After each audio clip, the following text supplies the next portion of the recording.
আসসালামু আলাইকুম এভরিওয়ান, আশা করি তোমরা সবাই অনেক অনেক ভালো আছো এবং সুস্থ আছো। তোমাদের ঢাকা ইউনিভার্সিটির পরীক্ষার ঠিক আগ মোমেন্টে অর্গানিকের উপর আরেকটা ক্লাস তোমরা চাচ্ছিলা, সেটা হচ্ছে organic MCQ hacks class. Organic MCQ hacks class কেন গুরুত্বপূর্ণ? তোমাদের অর্গানিকের উপর যে আমি এক ক্লাসই যথেষ্ট সিরিজের 3.5 ঘন্টার একটা ক্লাস দিছি, ওখানে আমি টোটাল 29টা আলাদা আলাদা টাইপ বা টপিক কভার করে দিছিলাম এবং ওর ভিতরে সব কিছুই কভার হয়ে গেছিল। এখন ওই জায়গাতে আমি কিন্তু তোমাদের এমসিকিউ আলাদা করে প্র্যাকটিস করাই নাই, টোটালি থিওরিটিক্যাল জিনিসপত্র শেখাইছি। যারা যারা ওইটা ভালো করে প্র্যাকটিস করছো, ওখান থেকে তুমি হিউজ পরিমাণ এমসিকিউ কমন পাচ্ছ।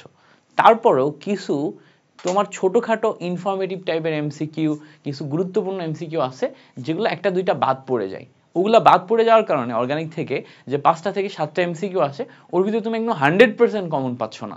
সো যারা ওই 3.5 ঘন্টা ক্লাসটা করছো, ওই 3.5 ঘন্টা ক্লাস করার পর এখন তোমরা যদি এই যে ক্লাসটি করো, এই ক্লাসে আমি তোমাকে কি করব, 67টা এমসিকিউ সলভ করাই দিব।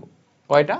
67টা এমসিকিউ সলভ করাই দিব, যেটা অ্যাডমিশনের জন্য আমার বাছাই করা, আমার অ্যানালাইসিস করে বাছাই করা সবচেয়ে গুরুত্বপূর্ণ এরকম 67টা এমসিকিউ আমি তোমাকে কভার করাই দিব। তাহলে ওই 3.5 ঘন্টার ক্লাস আর এখানে যে 1 ঘন্টার যে ক্লাস হবে, এই দুইটার কম্বাইন করলে তুমি Dhaka university, JU, RU, CU, GST, agri এই সমস্ত ইউনিভার্সিটিগুলোতে মোটামুটি 100% কমন পাবা, এটা আমি তোমাকে গ্যারান্টি দিচ্ছি।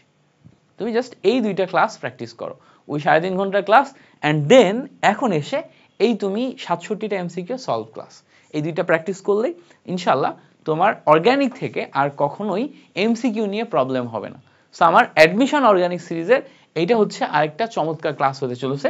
সো চলো আমরা দেরি না করে ক্লাসটি শুরু করি এবং তোমার হচ্ছে এমসিকিউগুলা স্টেপ বাই স্টেপ প্রত্যেকটা সুন্দর মতো সলিউশন করে ফেলি।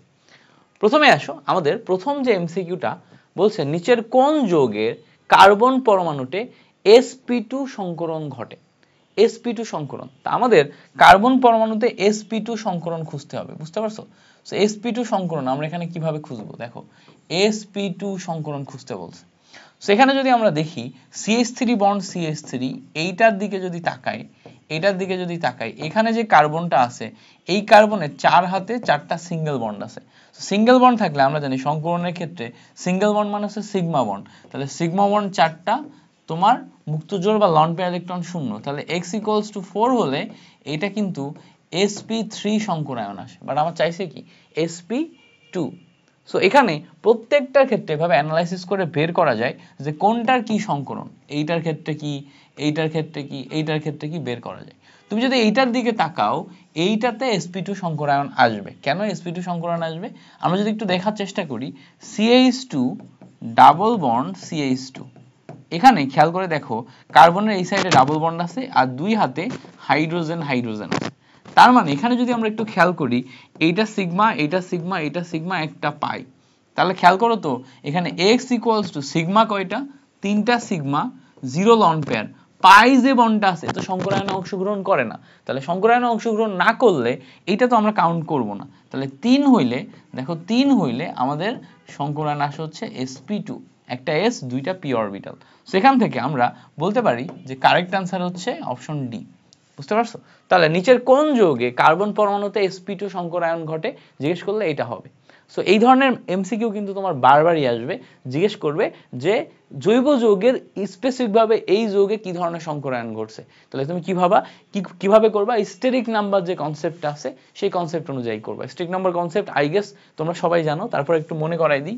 স্টেরিক নাম্বার = সিগমা বন্ধন প্লাস লন পেয়ার ইলেকট্রন, এইটা দিয়ে তোমার ক্যালকুলেশন করতে হয়।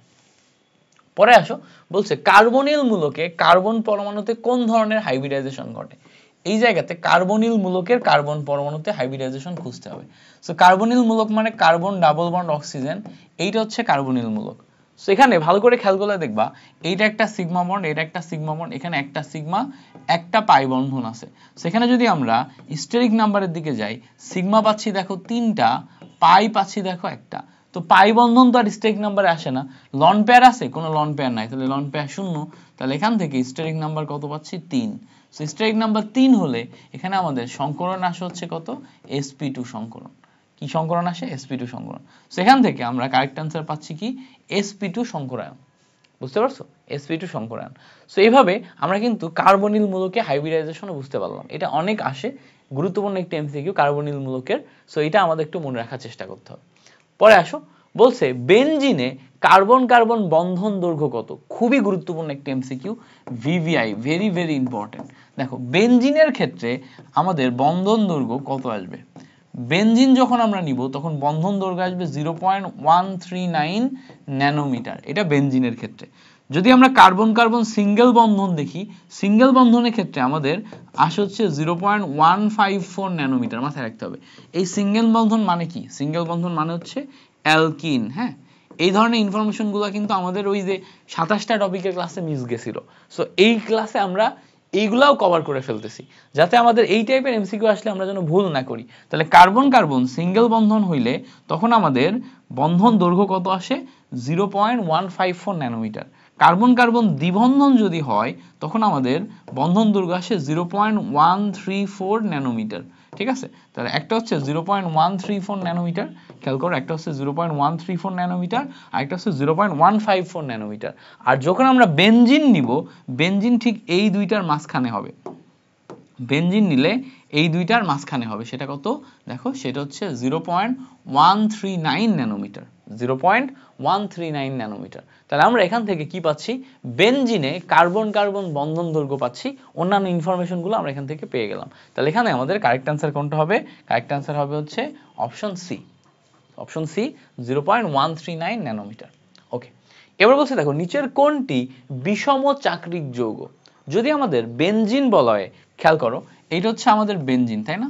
এই বেনজিন বলয় বা চাকরিক বলয়ের ভিতর কখনো হেটারো পরমাণু, নাইট্রোজেন, সালফার, অক্সিজেন এইগুলা চলে আসে, তখন সেটাকে আমরা বিষম চাকরিক বলি। তাহলে বিষম চাকরিক মানে হচ্ছে বেনজিন বলয়ের ভিতরে যদি নাইট্রোজেন, অক্সিজেন, সালফার এগুলা চলে আসে। সো এই জায়গাতে খেয়াল করে দেখো ফিউরান একটা যৌগ আছে, ফিউরান যৌগের ভিতরে আমরা বেনজিন বলয়ে খেয়াল করো ফিউরান যৌগের ভিতরে আমরা বেনজিন বলয়ে অক্সিজেন পাই, অক্সিজেন দিলে সেটাকে বলা হচ্ছে ফিউরান। ঠিক আছে, so oxygen, nitrogen, sulphur, furan, pyrrole. ঠিক আছে, ফিউরান, পাইরোল এই যে দুইটা যৌগ, এর ভিতরে নাইট্রোজেন, সালফার, অক্সিজেন এগুলা থাকে। তিনটা যৌগ যার ভিতরে যদি আমরা হচ্ছে যে এস পাই তাহলে থায়োফিন, যদি হচ্ছে অক্সিজেন পাই তাহলে ফিউরান, এবং নাইট্রোজেন পাইলে আই গেস হচ্ছে পাইরোল। এই টাইপের তিনটা যৌগ আছে। সো এখানে তোমাকে মনে রাখতে হবে যে ফিউরান হচ্ছে বিষম চাকরিক যৌগ। ফিউরান কি? ফিউরান হচ্ছে আমাদের বিষম চাকরিক যৌগ, মনে রাখতে হবে। সাইক্লোহেক্সেন সুষম, চাকরিক প্রোপেন সুষম, ন্যাপথলিন সুষম। ন্যাপথলিনে আমাদের দুইটা চক্র থাকে, এরকম দুইটা সার্কেল থাকে, দুইটা সার্কেল থাকলে সেটা ন্যাপথলিন, আর তিনটা সার্কেল থাকলে সেটা হচ্ছে অ্যানথ্রাসিন। দুইটা চক্র থাকলে ন্যাপথলিন, তিনটা চক্র থাকলে কি? অ্যানথ্রাসিন।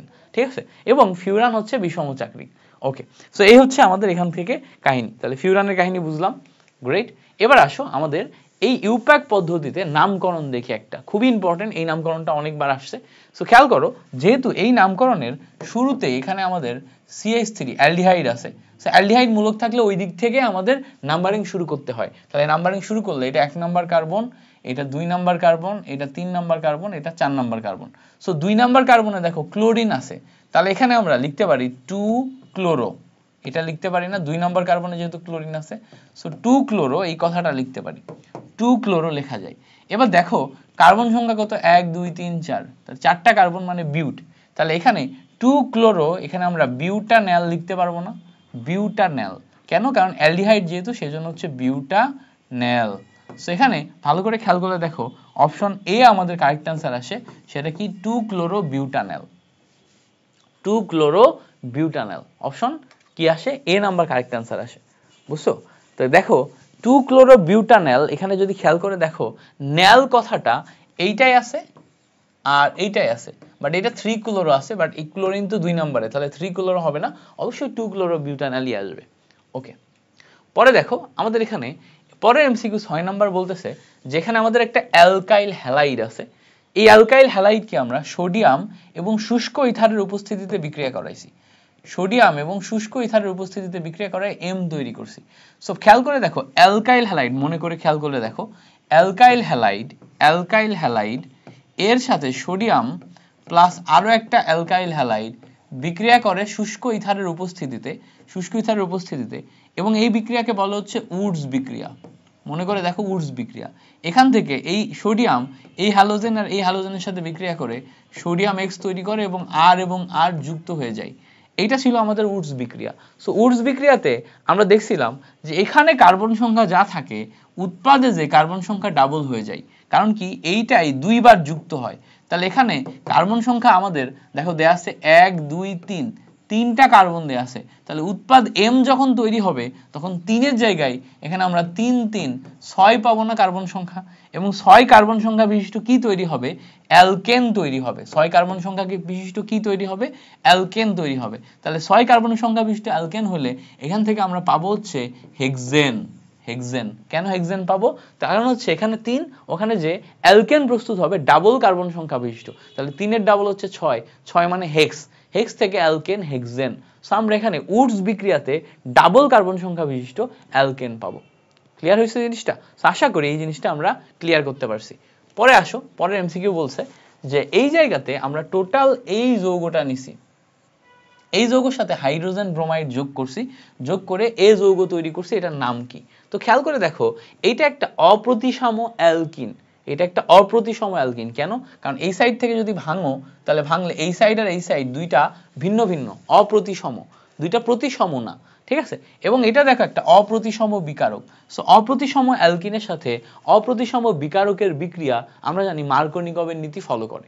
সো মার্কোনিকভের নীতি অনুযায়ী যেখানে হাইড্রোজেন বেশি আছে সেখানে হাইড্রোজেন দাও, মানে যেখানে প্লাস আয়ন আছে, যেখানে হাইড্রোজেন বেশি আছে সেখানে প্লাস আয়ন দাও। সো হাইড্রোজেন ব্রোমাইড, এখানে যদি আমরা দেখি হাইড্রোজেন ব্রোমাইড, হাইড্রোজেন প্লাস আর ব্রোমিন মাইনাস, সেখানে হাইড্রোজেন বেশি আছে এই জায়গায় যাবে হাইড্রোজেন, এখানে হাইড্রোজেন কম আছে এখানে যাবে ব্রোমিন। তাহলে এখানে ব্রোমিন দিলে আমরা যৌগ পাবো CH3 CH, নিচে দেখো Br, এখানে দেখো CH2 বন্ড H। সো এখানে খেয়াল করলে দেখো ব্রোমিন আসে হচ্ছে এই জায়গাতে, সো ব্রোমিন এই জায়গাতে আসলে খেয়াল করে দেখো CH3 CHBr CH3।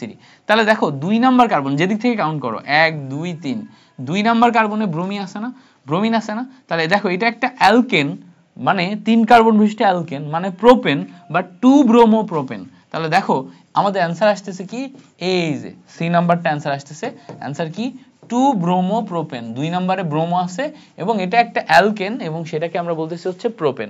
তাহলে এটা হচ্ছে 2 ব্রোমো প্রোপেন কারেক্ট অ্যান্সার, ঠিক আছে? এখন তুমি যদি মার্কোনিকভ না ফলো করো তাহলে কিন্তু দেখা যাবে কি ব্রোমিন আবার এখানে বসাই দিছো, এখানে বসাই দিয়ে 1 ব্রোমো প্রোপেন বানাই ফেলছো। 1 ব্রোমো প্রোপেন বানাইলে কিন্তু হবে না, বানাইতে হবে কি 2 ব্রোমো প্রোপেন, তার মানে এটা আসবে কি একটা অ্যালকেন। ক্লিয়ার হয়েছে?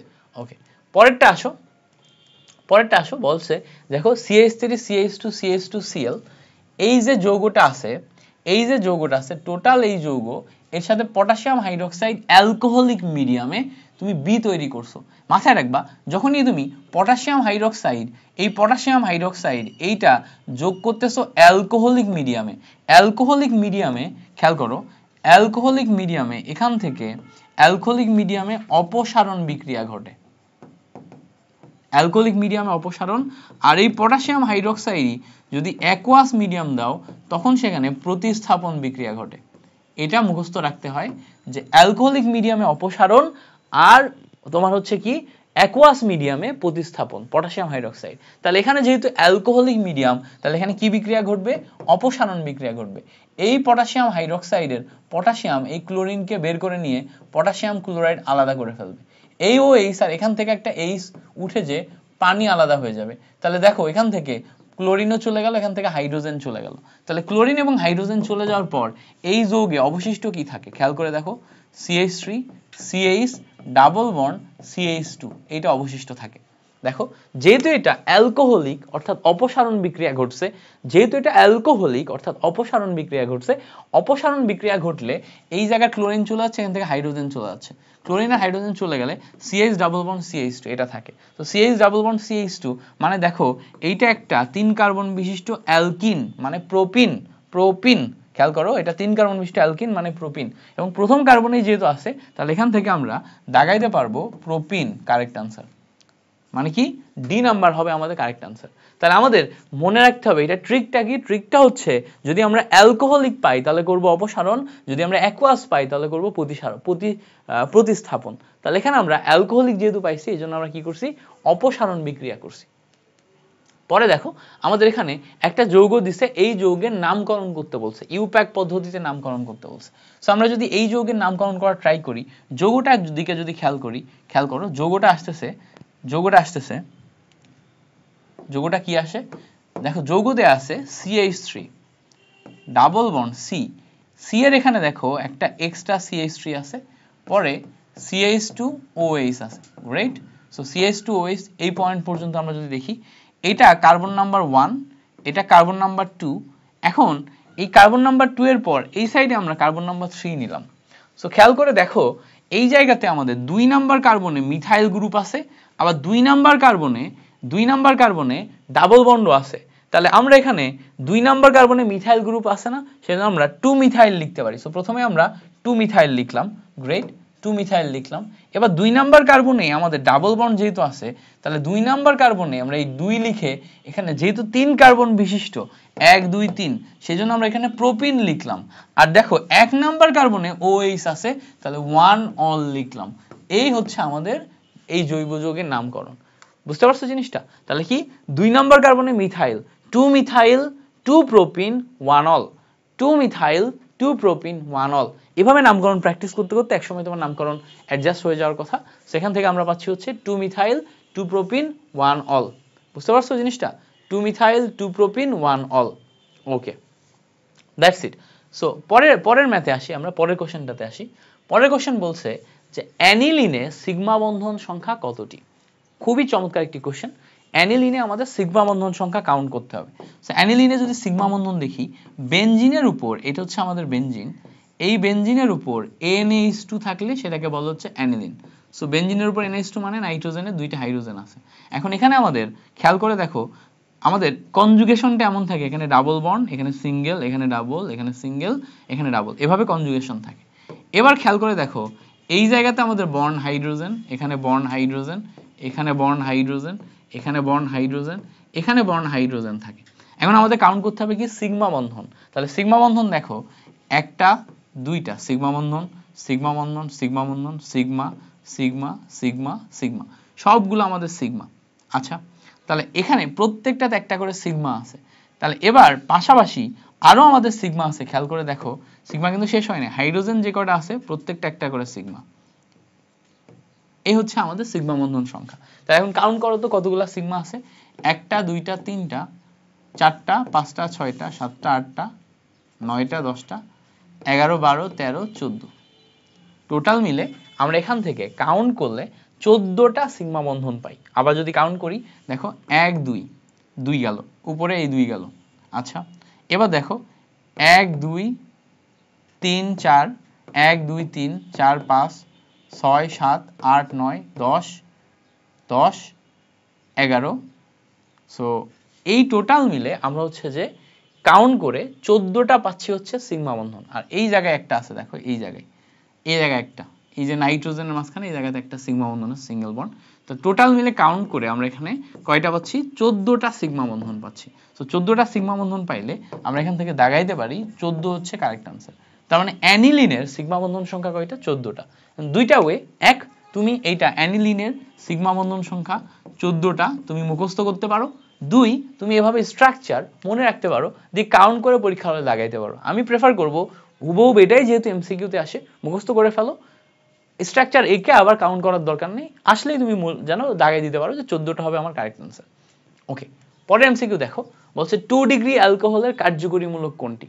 সো আমাদের অ্যালকোহলের ক্ষেত্রে মাথায় রাখতে হবে, অ্যালকোহলের ক্ষেত্রে OH থাকলে সেটা অ্যালকোহল, এর পাশে একটা কার্বন থাকে, এই কার্বনে যদি একটা আর থাকে তখন সেটাকে বলা হচ্ছে 1 ডিগ্রি অ্যালকোহল। দেখো একটা আর থাকলে এটাকে বলে 1 ডিগ্রি অ্যালকোহল। এই OH এর পাশের কার্বন, এই পাশের কার্বনে যদি দুইটা আর থাকে তখন সেটাকে বলা হচ্ছে 2 ডিগ্রি অ্যালকোহল। তাহলে এই হাতে কি হবে, হাইড্রোজেন বসবে। এই হচ্ছে OH এর পাশের কার্বন, পাশের কার্বনে যদি 3টা R থাকে তখন সেটাকে বলা হচ্ছে 3 ডিগ্রি অ্যালকোহল। তাহলে 1 ডিগ্রি 2 ডিগ্রি 3 ডিগ্রি অ্যালকোহল আসলে OH এর পাশের কার্বনে কয়টা R আছে তার উপর ডিপেন্ড করে। সেখানে আমরা একটু খেয়াল করে দেখি এইটার ক্ষেত্রে এটা হচ্ছে OH, এটা পাশের কার্বনে এদিকে একটা আর এদিকে একটা, দুইটা R আছে। তাহলে এইটা হচ্ছে আমাদের 2 ডিগ্রি অ্যালকোহল। যেহেতু 2 ডিগ্রি অ্যালকোহল জিজ্ঞেস করছে, এটা 2 ডিগ্রি অ্যালকোহল। তোমার আবার দেখে মনে হবে এইটা কি 2 ডিগ্রি অ্যালকোহল, বাট দেখো এটা ডাবল বন্ড দেয়া আছে, এটা তো বেসিক স্ট্রাকচারেই ভুল করছে, এটা 2 ডিগ্রি অ্যালকোহল কিভাবে হয় না তো। তাহলে এই হচ্ছে আমাদের কাহিনী। তাহলে অ্যালকোহল OH তার পাশের কার্বনে যতগুলো R থাকবে তত ডিগ্রি অ্যালকোহল। ওকে, এবার বলছে দেখো CH3CN এই যে যৌগটা, এই অণুতে সিগমা এবং পাই বন্ধন সংখ্যা কাউন্ট করো। তাহলে আমরা এই যৌগটা একটু দেখি, CH3CN এই যৌগের স্ট্রাকচার আগে আমাদের ভেঙে দেখতে হবে। কার্বনের 3 হাতে 3টা হাইড্রোজেন আছে, কার্বন, ট্রিপল বন্ড, নাইট্রোজেন, এই হচ্ছে আমাদের বাকি অন্যান্য হাত। তাহলে দেখো সিগমা বন্ধন যদি কাউন্ট করি, 1টা 2টা 3টা 4টা, এই জায়গাতে ট্রিপল বন্ড মানে হচ্ছে একটা সিগমা 2টা পাই। তাহলে টোটাল সিগমা বন্ধন সংখ্যা দাঁড়াচ্ছে 1 2 3 4 5। তাহলে 5টা সিগমা বন্ধন, পাই বন্ধন কয়টা? 2টা। তাহলে এখান থেকে টোটাল পাচ্ছি 5টা সিগমা 2টা পাই, 5টা সিগমা 2টা পাই। অপশন কি বলতো? অপশন হচ্ছে আমাদের এ নাম্বার আসে আমাদের এখানে কারেক্ট অ্যান্সার। তাহলে 5টা সিগমা 2টা পাই। তাহলে যদি এটা আমাদের হুবহু পরীক্ষায় আসে, পারবো না, এটা আমাদের পারতে হবে 5টা সিগমা 2টা পাই ঠিক কিভাবে হলো। গ্রেট, এ পর্যন্ত আমাদের ক্লিয়ার। এবার আসো, বলছে ইথানোয়িক অ্যানহাইড্রাইডের সংকেত কোনটি? অ্যানহাইড্রাইডের সংকেত সবসময় মাথায় রাখতে হয় COOCO, এই অংশটা থাকলে এটাকে বলা হচ্ছে অ্যানহাইড্রাইড। এই যে মাঝখানের অংশটা, এইটাকে বলা হচ্ছে অ্যানহাইড্রাইড। এবার বলছে ইথানোয়িক মানে হচ্ছে 2 কার্বন, ইথ মানে 2 না, 2 কার্বন এক্সট্রা হবে। তাহলে এইদিকে একটা CH3 দাও, এইদিকে একটা CH3 দাও। তাহলে দেখো এখন ইথানোয়িক অ্যানহাইড্রাইড হয়ে গেছে। দেখো এই COOCO এই অংশটা অ্যানহাইড্রাইড, এই আর এটা মিথ আর এটা মিলে ইথ, তো এই টোটাল মিলে হলো আমার ইথানোয়িক অ্যানহাইড্রাইড। সো এই যৌগটা কোথায় আছে আমি একটু যদি মিলানোর চেষ্টা করি, দেখো COOCO এই অংশ পাইছি, এই সাইড একটা মিথেন, এই সাইড একটা মিথেন, সো এইটা আসবে হচ্ছে আমার ইথানোয়িক অ্যানহাইড্রাইড। তাহলে বুঝতে পারছি ইথানোয়িক অ্যানহাইড্রাইডের সংকেত কি হবে? এভাবে আমরা ইথানোয়িক অ্যানহাইড্রাইডের সংকেত পাবো। গ্রেট, এই পর্যন্ত ক্লিয়ার। এবার বলছে দেখো নিচের মূলকসমূহের মধ্যে অগ্রগণ্য ক্রম কোনটি? সো কার্যকরী মূলকের অগ্রগণ্য ক্রম থাকে, অর্থাৎ যদি আমাদের 10টা কার্যকরী মূলক থাকে তার ভিতর কে আগে যাবে কে পরে যাবে সিরিয়াল অনুযায়ী সাজানো যায়। সো সেই কার্যকরী মূলকের অগ্রগণ্য ক্রম, এইটা যদি আমি তোমাকে একটু লিখে দিই, সবচেয়ে বেশি পাওয়ারফুল হচ্ছে কার্বক্সিলিক অ্যাসিড মূলক। সবচেয়ে বেশি পাওয়ারফুল কে? কার্বক্সিলিক অ্যাসিড মূলক। এরপরে আসে হচ্ছে SO3H মূলক। সো কার্বক্সিলিক অ্যাসিডের চেয়ে একটু কম পাওয়ারফুল, সেটা কি? SO3H, মানে সালফিউরিক অ্যাসিড যে মূলকটা থাকে সেইটা।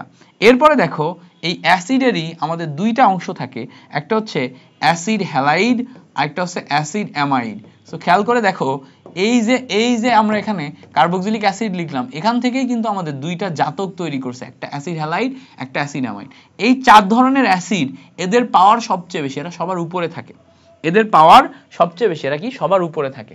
এরপরে এর ঠিক পরেই থাকে হচ্ছে সায়ানাইড হচ্ছে এর পরে থাকে। সায়ানাইডের পরে থাকে হচ্ছে অ্যালডিহাইড এবং তারপরে থাকে হচ্ছে কিটোন। তো খেয়াল করে দেখো অ্যালডিহাইড, কিটোন এবং অ্যাসিড, এই 2টা যে মূলক, খেয়াল করে দেখো তুমি যদি কখনো অগ্রগণ্য ক্রমের ইয়াতে যাও, সিকোয়েন্সে যাও, সবসময় খেয়াল করবা অ্যাসিড আছে কিনা। যদি একটাও অ্যাসিড বা অ্যাসিডের জাতক থাকে তাহলে সবাই হবে শক্তিশালী। তাহলে অ্যাসিড এই 4টা এবং তাদের জাতক, এটা সবার উপরে। এর নিচে দেখো অ্যালডিহাইড, কিটোন, আর মাঝখানে স্যান্ডউইচের মতো আছে কে? সায়ানাইড। মাঝখানে কি আছে? সায়ানাইড। তাহলে এই হচ্ছে আমার অগ্রগণ্য ক্রম। এরপরে থাকে হচ্ছে আমার অ্যালকোহল।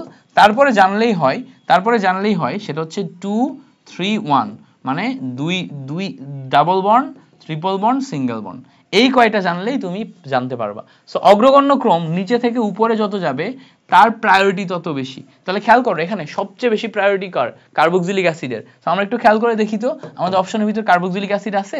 ইয়েস আছে। তাহলে এখানে আমাদের সবচেয়ে বেশি অগ্রগণ্য ক্রম হবে কার্বক্সিলিক অ্যাসিড। সো এই যে সিকোয়েন্সটা আমি ঠিক যেভাবে মনে রাখার জন্য দেখাই দিলাম, এভাবেই এমসিকিউ এর জন্য মনে রাখবা। এটাই হচ্ছে এমসিকিউ ট্রিক।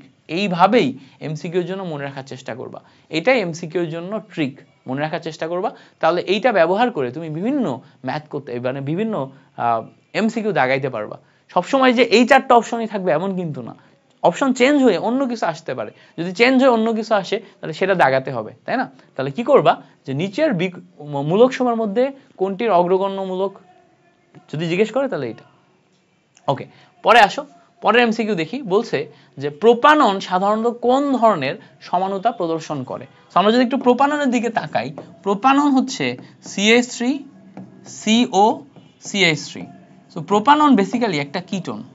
এই কিটোনের CO মূলক যেটা আছে এটা আসলে তোমার এক ধরনের সমানুতা দেয়। কি ধরনের সমানুতা যদি আমরা একটু দেখার চেষ্টা করি, CH3 C ডাবল বন্ড ও বন্ড, এখানে CH3 আছে না, এখানকার CH2 একটা হাইড্রোজেন উপরে উঠে এখানে চলে আসে। উপরে উঠে এখানে চলে আসলে খেয়াল করো কি তৈরি হবে, একটা হাইড্রোজেন উপরে উঠে চলে আসলে এখানে বন্ড হাইড্রোজেন তৈরি হবে, এখানে ডাবল বন্ড ভেঙে যায়, এখানে ডাবল বন্ড তৈরি হবে। তাহলে দেখো এইটা ছিল কিটো, এটা ছিল কিটো, আর এটা দেখো অ্যালকোহল, আর এটা হচ্ছে অ্যালকেন। সো এটা হচ্ছে ইনল। সো কিটো ইনল সমাণু তৈরি হয়। কিটো ইনল সমাণু তৈরি হলে এই জায়গায় মাঝখানে যেই তোমার কার্যকরী মূলকের চেঞ্জ হচ্ছে এইটাকে আমরা বলি হচ্ছে টটোমারিজম বা টগ। টতে টটো, গতে গতিশীল। সো এইটাকে আমরা বলি হচ্ছে টটোমারিতা বা টটোমারিজম। বুঝতে পারছো? তাহলে দেখো এখানে আমাদের প্রোপানন কি ধরনের সমানুতা দিচ্ছে আমরা এখানে ভালো করে খেয়াল করলে দেখে কি পাচ্ছি, প্রোপানন পাচ্ছি হচ্ছে টটোমারিতা। প্রোপানন কি পাচ্ছি, টটোমারিতা। তাহলে প্রোপানন কি ধরনের সমানুতা দেয় আমরা বলতে পারবো হচ্ছে টটোমারিতা। এখন অনেকে মেটামারিতা এবং টটোমারিতার ভিতরে গুলিয়ে ফেলে। মেটামারিতা হচ্ছে কার্যকরী মূলকের অবস্থান পরিবর্তনের কারণে। কার্যকরী মূলক যদি অবস্থান পরিবর্তন করে তাহলে সেটা হচ্ছে মেটামারিতা। বাট টটোমারিতার ক্ষেত্রে কার্যকরী মূলক নিজেই পরিবর্তন হয়ে গতিশীল কার্যকরী মূলক অবস্থায় চলে আসে। সো খেয়াল করে দেখো এখানে ছিল কিটোন, এখানে দেখো তোমার OH CH2। সো এই যে মূলক, এই দুইটা মূলকের ভিতরে ইন্টারচেঞ্জ গতিশীল একটা অবস্থার সৃষ্টি হয়। সো এই জন্য এটা হচ্ছে টটোমারিতা বা টটোমারিজম, মনে রাখতে হবে। বুঝতে পারছো জিনিসটা? আশা করি জিনিসটা ক্লিয়ার হয়েছে। পরে আসো, বলছে কোন যৌগটি আলোক সক্রিয়। সো আলোক সক্রিয় হওয়ার জন্য শর্ত কি বলতো? আলোক সক্রিয় হওয়ার শর্ত হচ্ছে chiral carbon. So chiral carbon ব্যাপারটা কি, যেই কার্বনের 4 হাতে 4টা ভিন্ন ভিন্ন জিনিস আছে সেটাকে আমরা কাইরাল কার্বন বলি। সেখানে অনেকগুলা যৌগ আছে, এর ভিতরে কে কাইরাল কার্বন দেখায় এটা আমাদের খুঁজে বের করতে হবে। সো আমরা যদি একটু বিউটানল 2 এর দিকে তাকাই, বিউটানল 2 মানে দেখো আমাদের 4 কার্বন বিশিষ্ট একটা যৌগ। সো আমরা বিউট মানে 4 কার্বন, 1 2 3 4 কার্বন নিলাম। এবার দেখো বিউটানল 2 নল 2 মানে 2 নাম্বার কার্বনে OH আছে। সো 2 নাম্বার কার্বনে OH নিলাম, তাহলে এখানে বন্ড, এখানে বন্ড, এখানে বন্ড নিলাম। এখন দেখো এখানে 1 2 3টা হাত, তাহলে আরেকটা হাতে হাইড্রোজেন যাবে, এই হাতে আমরা CH3 নিব, এই হাতে দেখো খেয়াল করে দেখো এই হাতে এই অংশে আমরা CH2 নিতে পারতেছি, এই হাতে আমরা CH3 নিচ্ছি। সো খেয়াল করলে দেখো এই টোটাল যে অংশটা আছে, এই টোটাল অংশে আমরা যদি একটু দেখার চেষ্টা করি, এই কার্বনটাতে দেখো এক হাতে CH3 মূলক আছে, এক হাতে হাইড্রোজেন আছে, এক হাতে OH আছে, আর এক হাতে এই অংশটা আছে। তো খেয়াল করো তো এই কার্বনে 4 হাতে 4টা ভিন্ন ভিন্ন জিনিস আছে কিনা? আছে কি? 4 হাতে 4টা ভিন্ন ভিন্ন জিনিস আছে। তো 4 হাতে যদি 4টা ভিন্ন ভিন্ন জিনিস থাকে তখন সেটাকে আমরা বলি কি, কাইরাল কার্বন। আর যদি কোথাও কাইরাল কার্বন উপস্থিত থাকে তখন সেটাকে আমরা বলি যে এ আমাদের আলোক সক্রিয় সমানুতা দেয়। তাহলে নিচের কোন যৌগটি আলোক সক্রিয় সমানুতা দিবে? বিউটানল 2। এখন ভাইয়া তোমরা বলবা যে ভাইয়া আপনার তো মুখস্থ, এজন্য আপনি দেখেই বলে দিতে পারলেন, আমাদের তো মুখস্থ নাই। দেখো হাতে গোনা কয়েকটা যৌগ আছে যেগুলা এমসিকিউতে আসে, তার ভিতর বিউটানল 2 একটা। তো তুমি যদি মনে রাখো যে বিউটানল 2 কাইরাল কার্বন দেখায়, তার মানে তুমি এটা দেখেই বলে দিতে পারবা যে বিউটানল 2। সো বিউটানল 2 এর ব্যাখ্যাটা আমি তোমাকে দেখাই দিলাম, তুমি কি করবা, স্ট্রাকচার এভাবেই লেখা শিখবা, লেখা শিখে তুমি এইটা মনে রাখার চেষ্টা করবা। তাহলে আমাদের এখানে আসলো কি, নিচের কোন যৌগটি আলোক সক্রিয় সমানুতা দেয়, সেটা হচ্ছে কি বিউটানল 2। ক্লিয়ার হয়েছে না? ক্লিয়ার হয়ে গেছে। ওকে, পরে আসো, পরের যৌগটার দিকে তাকাই। বলছে ডাইমিথাইল ইথার ও ইথানল পরস্পরের কি ধরনের সমাণু। সো প্রথমে দেখো, প্রথমে হচ্ছে ইথানলটা একটু দেখি। ইথানল মানে হচ্ছে CH3 CH2 OH, ইথানল। এই ইথানলকে আমরা না আরেকটা যৌগে কনভার্ট করতে পারি কিভাবে, খেয়াল করো এই ইথানলের এই শেষে OH আছে না, এই OH অ্যালকোহল গ্রুপকে ইথার গ্রুপে কনভার্ট করা যায়, অ্যালকোহল গ্রুপকে ইথার গ্রুপে কনভার্ট করা যায় কিভাবে? ইথারের O এই সাইডে নিলাম, এই হাইড্রোজেনটা এর সাথে মিশাই দাও, দিলে CH3 আসবে, আর এই সাইডে আমাদের অলরেডি একটা CH3 আছে। তো খেয়াল করো উপরে আমাদের অ্যালকোহল ছিল আর নিচে আমরা যে যৌগটা নিলাম এই যৌগটা কিন্তু ডাইমিথাইল ইথার। তাহলে উপরেরটা অ্যালকোহল, নিচেরটা ডাইমিথাইল ইথার। কি করছি এখানে? জাস্ট কার্যকরীমূলক পরিবর্তন করছি, OH থেকে O বানাই দিছি, OH থেকে O বানাই দিছি। তো দেখো যদি আমাদের কার্যকরীমূলক পরিবর্তন হয়ে যায়, কার্যকরীমূলক পরিবর্তন হয়ে যায়, তখন সেটাকে আমরা কি বলি? কার্যকরীমূলক সমানুতা বলি না?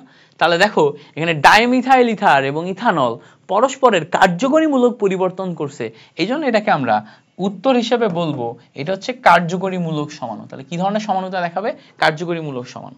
সেম ভাবে এই সমানুতা ছাড়াও অন্য কেউ কার্যকরীমূলক সমানুতা দেখাইতে পারতো? উত্তর হচ্ছে ইয়েস, দেখাইতে পারতো।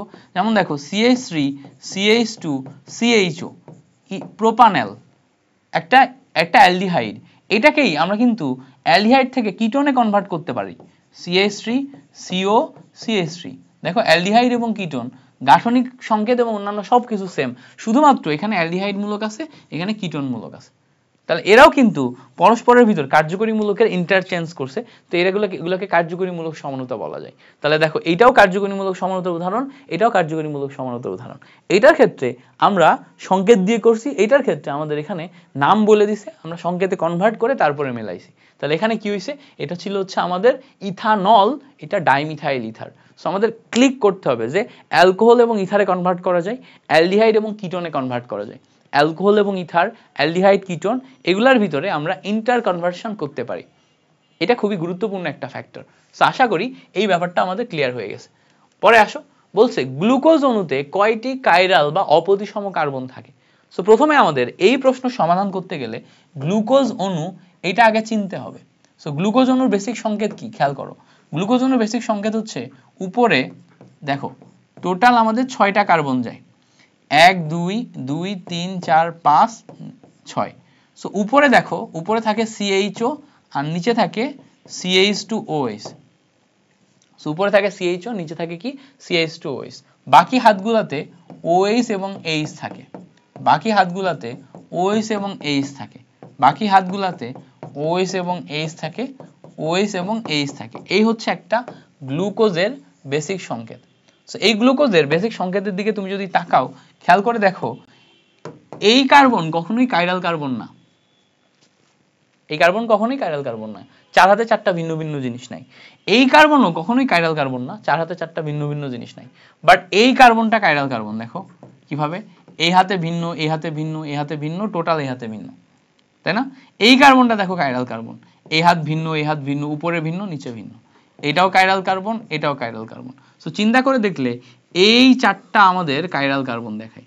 তাহলে আমাদের টোটাল গ্লুকোজে কার্বন সংখ্যা 6, কার্বন আছে 6, বাট কাইরাল কার্বন কয়টা? কাইরাল কার্বন 4টা। এইটা মনে রাখতে হবে যে গ্লুকোজে কার্বন সংখ্যা 6 বাট কাইরাল কার্বন কয়টা? 4টা।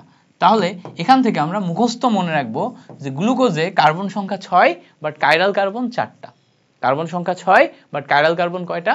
4টা। ঠিক আছে? সো এখান থেকে আমরা এটা মনে রাখবো। সো আশা করি এই ব্যাপারটা ক্লিয়ার হয়েছে। পরে এমসিকিউতে আসো, বলছে CH3CO CH3 এইটা টটোমার কোনটা? টটোমার। সো আমি সবসময় মনে রাখি, ট কথাটা দিয়ে আমি মনে রাখি এইভাবে, টটোমার, ট দিয়ে টগ, টতে টটোমার, গতে গতিশীল, গতিশীল। সো গতিশীল ব্যাপারটা কি? গতিশীল ব্যাপারটা হচ্ছে গতিশীল সাম্য অবস্থা, গতিশীল সাম্য অবস্থা। সো একটু দেখি গতিশীল সাম্য অবস্থা মানে কি। CH3CO CH3 এই জায়গা থেকে গতিশীল সাম্য অবস্থায় তৈরি করলে এই হাইড্রোজেন উপরে উঠে এখানে চলে আসবে। সো খেয়াল করে দেখো CH3C bond OH bond double bond CH2, এইটাই হচ্ছে আমার গতিশীল সাম্য অবস্থা। এইটা এবং এইটা, এই দুইটা পরস্পরের ভিতর পরিবর্তনশীল, পরিবর্তন হয়। তাহলে টটোমার মানে গতিশীল সাম্য অবস্থা, অর্থাৎ এই হাইড্রোজেন উঠে এখানে যাবে, উঠে এখানে গেলে CH3 খেয়াল করো CH3 COH, so CH3 COH bond CH2, তাহলে এটা কারেক্ট অ্যান্সার আসে না? খেয়াল করে দেখো এইটা কারেক্ট অ্যান্সার আসে, CH3 থেকে গেল C এর সাথে OH বন্ড CH2, দেখো এটাই আসে না? এটা আসে। তাহলে কি হলো আমাদের এখানে CH3CO CH3 যে যৌগটা আছে, অর্থাৎ প্রোপানন এটা পরিবর্তন হয়ে আমাদের তৈরি করলো দেখো একটা কি বলতো ইনল সমাণু। ইনল সমাণু তৈরির যে ফিনোমেনা এটাকে আমরা বলি হচ্ছে টটোমার বা গতিশীল সাম্য অবস্থা সমাণু। অর্থাৎ কার্যকারী মূলকের ভিতরে একটা গতিশীল ব্যালেন্স অবস্থার সৃষ্টি হয়। ক্লিয়ার হয়েছে? আচ্ছা, আশা করি এই ব্যাপারটা আমাদের ক্লিয়ার হয়েছে। পরে দেখো আমাদের এখানে একটা নতুন জিনিস বলছে যে বেনজিনের উপর দেখো বেনজিন এইটা হচ্ছে বেনজিনের উপর একটা প্রতিস্থাপক আছে ক্লোরিন আর একটা প্রতিস্থাপক আছে CH3। সো এই হচ্ছে আমাদের বেনজিনের উপর দুইটা প্রতিস্থাপক এবং সেটাকে বোঝানোর জন্য C6H4 CH3Cl লেখা আছে। সো বেনজিনের উপরে দুইটা প্রতিস্থাপক বোঝায় এটা দ্বারা বোঝায় বেনজিন, এটা একটা প্রতিস্থাপক, এটা আরেকটা প্রতিস্থাপক। সো মাথায় রাখতে হবে বেনজিনের উপর কখনো যদি দুইটা প্রতিস্থাপক হয় তাহলে এরা আলাদা আলাদা তিনটা অবস্থানে বসতে পারে। এজন্য আমাদের টোটাল সমাণু তৈরি হয় 3। সো সবসময় মাথায় রাখবা এইটাই আসে কোশ্চেন, এই একটাই আসে। দেখো নিয়ম আরো আছে, দুইটা প্রতিস্থাপক হলে কি হয়, তিনটা হলে কি হয়, আলাদা আলাদা তিনটা হলে কি হয়, একই তিনটা হলে কি হয়, বিভিন্ন টাইপের ফিনোমেনা এর সাথে সম্পৃক্ত অবস্থায় আছে। বাট আমরা এত কিছু না জেনে শুধু একটা জানার চেষ্টা করব, কারণ একটাই এমসিকিউতে আসে, সেটা হচ্ছে দুইটা আলাদা আলাদা প্রতিস্থাপক হইলে, দুইটা ভিন্ন ভিন্ন প্রতিস্থাপক হলে বা বেনজিনের উপর দুইটা প্রতিস্থাপক থাকলে সমাণু হয় কয়টা? 3টা। তাহলে প্রতিস্থাপক যখন দুইটা তখন সমাণু আইসোমার কয়টা? 3টা। এইটা হচ্ছে আমাদের মনে রাখতে হবে, আইসোমার কয়টা? 3টা। এই অংশটা মনে রাখলেই হইতেছে। পরেরটা বলছে দেখো ক্লোরালের সংকেত কোনটি? সো ক্লোরালের সংকেত আমাদের এখানে খুঁজে বের করতে হবে। সো ক্লোরালের সংকেত আমরা কেমনে খুঁজে পাবো? দেখো ক্লোরাল হচ্ছে, আমরা যদি একটু বেসিক বোঝার চেষ্টা করি, CHO CH3 এইটা হচ্ছে কি? এটা হচ্ছে ইথানল।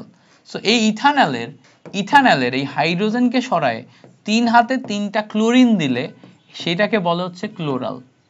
সো দেখো তাহলে ক্লোরালের বেসিক সংকেত কি?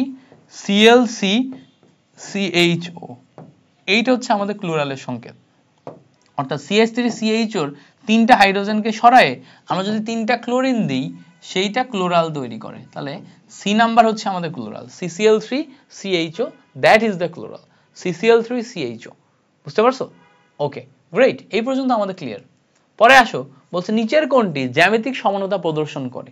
জ্যামিতিক সমানতার শর্তে আমি কি বলছিলাম ভাইয়া, মনে করে দেখো, কার্বন কার্বন ডাবল বন্ড থাকবে, বাকি যে দুইটা হাত এই কার্বনের, বাকি যে দুইটা হাত এই হাত আর এই হাত ভিন্ন ভিন্ন যৌগ দিয়ে পূরণ হবে, এই হাত এবং এই হাত ভিন্ন ভিন্ন যৌগ দিয়ে পূরণ হবে। সেখানে আমাদের ভিন্ন ভিন্ন যৌগ থাকবে, মাস্ট ভিন্ন ভিন্ন যৌগ থাকবে, সেম থাকতে পারবে না। সো আমাদের একটু মিলাই দেখতে হবে যে কোথায় এই শর্ত ফিল আপ করে। খেয়াল করে দেখো এই জায়গাতে যদি আমরা দেখি carbon carbon double bond, but এখানে একই সাইডে একই কার্বনে দুইটা সেম যৌগ হয়ে গেছে, তার মানে এটা দিবে না।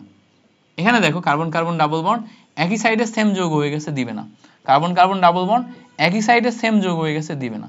এইটার দিকে যদি খেয়াল করো, কার্বন কার্বন ডাবল বন্ড এই কার্বনে একটা হাইড্রোজেন একটা ক্লোরিন ভিন্ন ভিন্ন, এই কার্বনে একটা হাইড্রোজেন একটা ক্লোরিন ভিন্ন ভিন্ন, অর্থাৎ এইটা আমার আলোক এই জ্যামিতিক সমানতা দিবে। তাহলে শর্ত কি? শর্ত হচ্ছে কার্বন কার্বন ডাবল বন্ড হইতে হবে এবং একই কার্বনের দুইটা হাতে ভিন্ন ভিন্ন যৌগ থাকতে হবে, একই কার্বনের দুইটা হাতে ভিন্ন ভিন্ন যৌগ থাকতে হবে, তাহলে আমরা জ্যামিতিক সমানতা পাবো। বুঝতে পারছো না? সো এইটা এভাবে আমরা চিন্তা করব। পরে আসো, বলছে বেনজিন বলয়ে দুইটি প্রতিস্থাপক যুক্ত থাকলে কয়টি সমাণু সম্ভব? ডিরেক্ট ওই নিয়মটাই এখানে প্রশ্ন করছে। সো দুইটি সমাণু যুক্ত থাকলে আমরা দেখে আসছি দুইটি প্রতিস্থাপক যুক্ত থাকলে 3টি সমাণু সম্ভব। বলছে কার্বানায়ন কোনটি? কার্বানায়ন মানে অ্যানায়ন, মানে নেগেটিভ আয়ন। কার্বানায়ন মানে অ্যানায়ন বা নেগেটিভ আয়ন। সো দেখো কার্বোক্যাটায়ন মানে যারা প্লাস, তাহলে এইটা হচ্ছে ক্যাটায়ন। এই জায়গায় দেখো নাইট্রো প্লাস, এটা ক্যাটায়ন। কার্বন মনোঅক্সাইড যেটা, এটাও ক্যাটায়ন। এই মিথাইল গ্রুপ এইটা দেখো এখানে এই একটা হাত এই যে চিহ্নটা এটা দ্বারা মাইনাস বোঝাচ্ছে। সো এইটা হচ্ছে আমার কার্বানায়ন হিসেবে কাজ করে।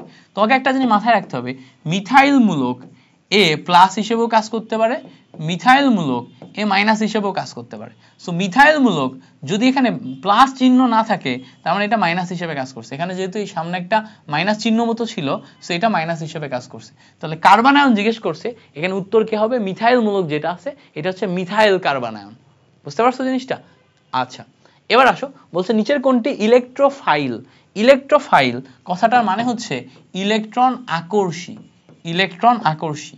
সো ইলেকট্রনের প্রতি আকর্ষণ দেখাবে, ইলেকট্রনের প্রতি আকর্ষণ দেখাবে। আমি তোমাদের আগের ক্লাসগুলোতে শেখাইছিলাম যে ইলেকট্রোফাইল বা ইলেকট্রন আকর্ষী হইতে গেলে তাদের ফাঁকা ডি অরবিটাল থাকতে হয়, ফাঁকা ডি অরবিটাল থাকতে হয় বা ইলেকট্রন গ্রহণ করার ক্ষমতা থাকতে হয়। সো ফাঁকা ডি অরবিটাল আছে এরকম যৌগ আমরা যদি দেখার চেষ্টা করি, যেমন দেখো অ্যালুমিনিয়াম ক্লোরাইড, আয়রন ক্লোরাইড, এগুলো হচ্ছে ফাঁকা ডি অরবিটাল যুক্ত যৌগ।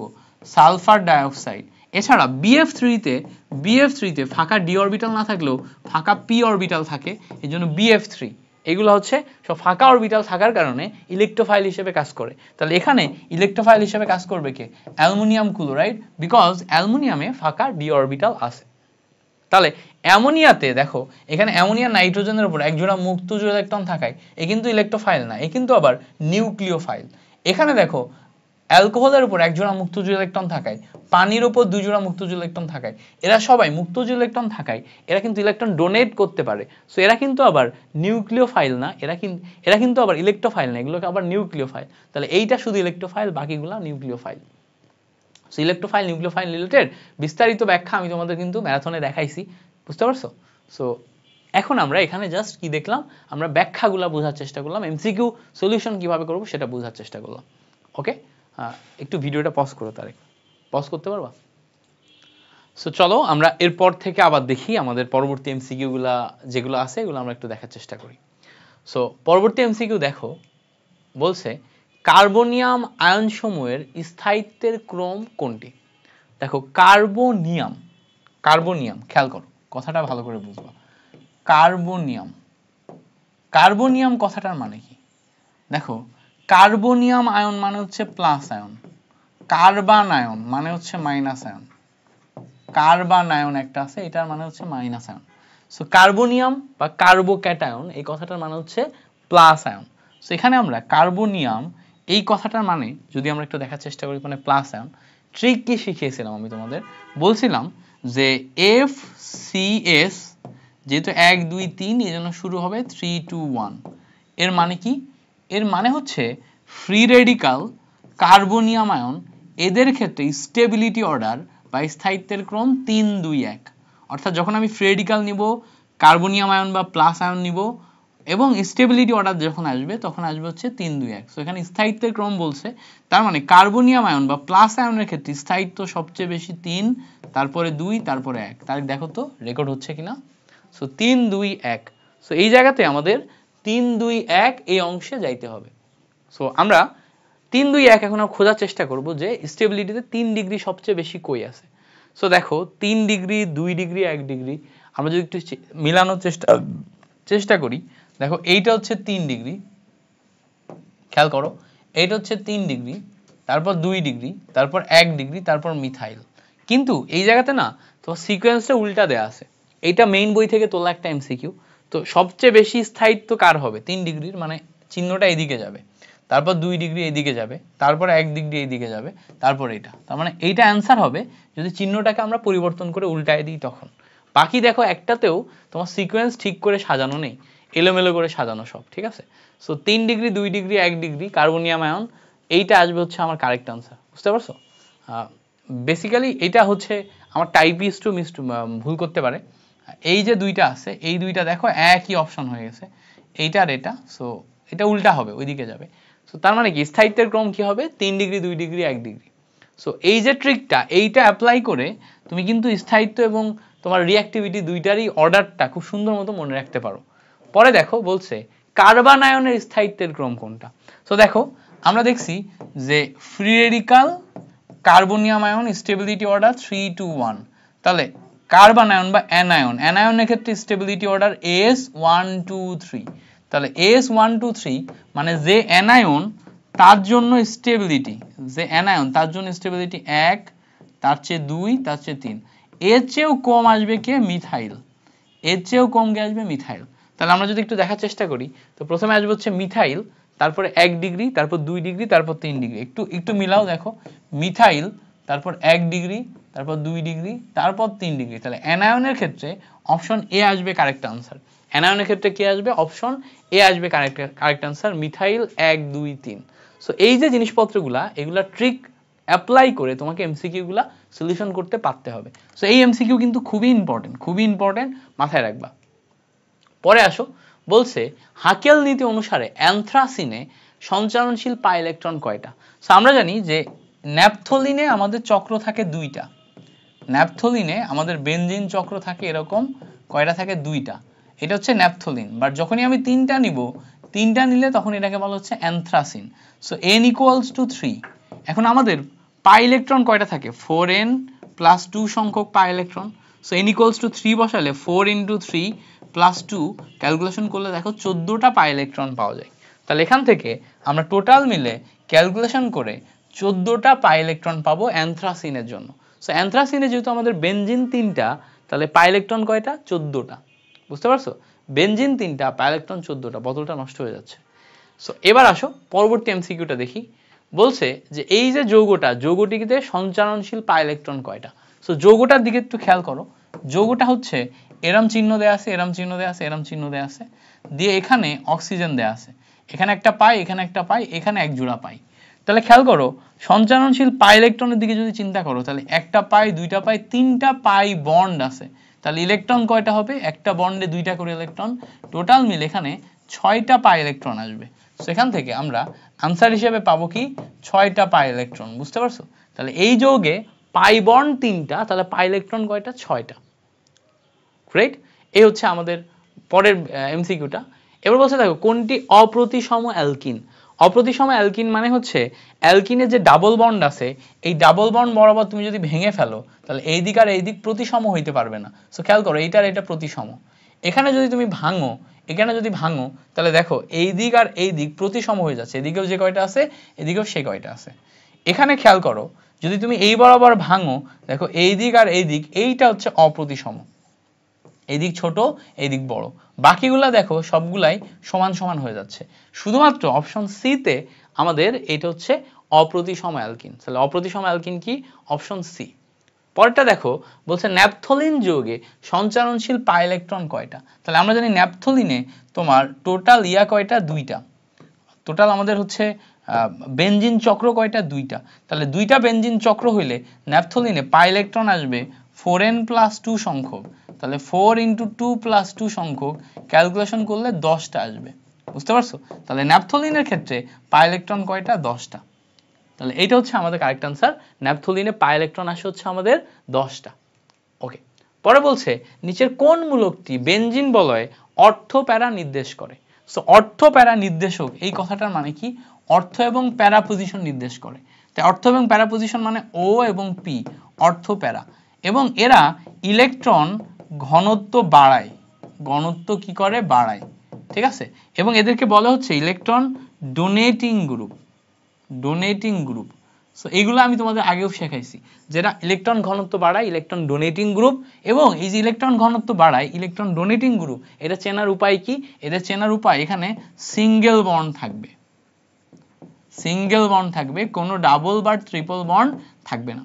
সেখানে আমরা যদি দেখি, খেয়াল করে দেখো, এই জায়গাতে ডাবল বন্ড আছে, সি ডাবল বন্ড ও আছে, এখানে সি ট্রিপল বন্ড এন আছে, এই জায়গাতে এন ডাবল বন্ড ও আছে। শুধুমাত্র ব্রোমিন এইটা এমন একটা যৌগ যেখানে সিঙ্গেল বন্ড, অর্থাৎ ব্রোমিন ইলেকট্রন তোমার বেনজিন বলয়ে দান করবে। সো এখানে ব্রোমিন যে আছে, এই ইলেকট্রন আমাদের বেনজিন বলয়ের ভিতরে ডোনেট করে দিবে। এই ব্রোমিন বেনজিন বলয়ের ভিতরে ইলেকট্রন ডোনেট করে দিবে, ফলে অর্থ এবং প্যারা পজিশন, অর্থ এবং প্যারা পজিশন, এই পজিশনগুলো অ্যাক্টিভ হয়ে যাবে, মেটা পজিশন অ্যাক্টিভ করবে না। তো এটা দেখো, এটা হচ্ছে 1 নম্বর, এটা 2, এটা 3, এটা 4, এটা 5, এটা 6। তাহলে অর্থ প্যারা পজিশন মানে 2, 4, 6, এই পজিশনগুলোকে অ্যাক্টিভ করে। তাহলে কারা? সেটা হচ্ছে ব্রোমিন। ওকে। পরে দেখো, বলছে নিচের কোন মূলকটি বেনজিন বলয়ে মেটা নির্দেশক? তাহলে মেটা নির্দেশক মানে ইলেকট্রন উইথড্রয়িং গ্রুপ। মেটা নির্দেশক কারা? Electron withdrawing group. হ্যাঁ, উইথড্রয়িং গ্রুপ।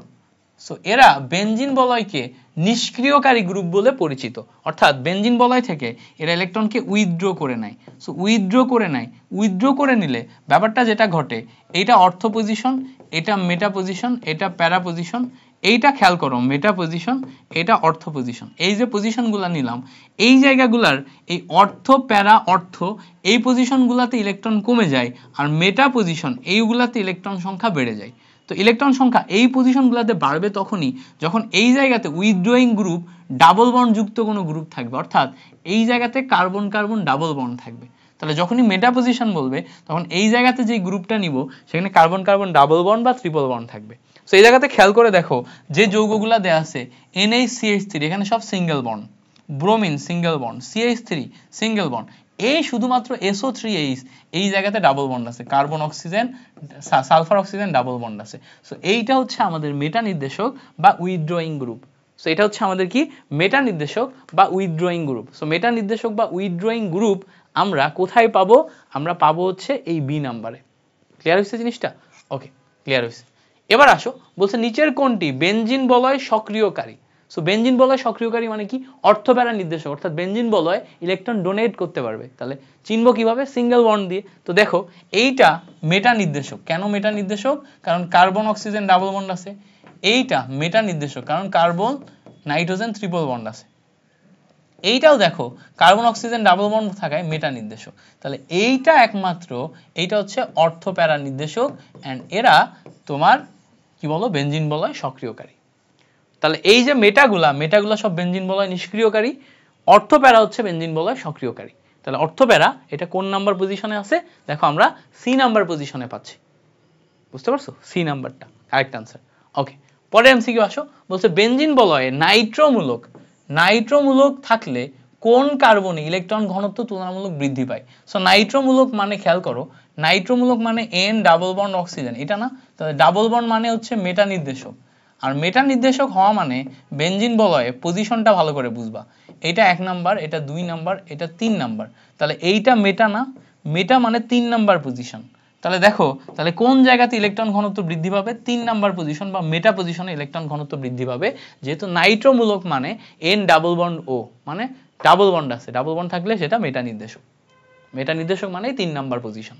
ওকে, পরে দেখো বলছে হ্যালোজেনো অ্যালকেন RX এর প্রতিস্থাপন বিক্রিয়ার মেকানিজম নিচের কোনটি? সো হ্যালোজেনো অ্যালকেন RX মানে কি? Alkyl halide. অ্যালকাইল হ্যালাইডের সাথে ওই যে পটাশিয়াম হাইড্রোক্সাইডের যে বিক্রিয়া, এই বিক্রিয়াটা কি? বিক্রিয়াটা কি বলো তো? SN1 বিক্রিয়া না? SN1 SN2 বিক্রিয়া, এই বিক্রিয়াতে তুমি অ্যালকাইল হ্যালাইডের সাথে OH এর বিক্রিয়া করাও না? তাহলে SN1 SN2 বিক্রিয়া এটাকে কি বলে? Nuclear substitution 1 nuclear substitution 2।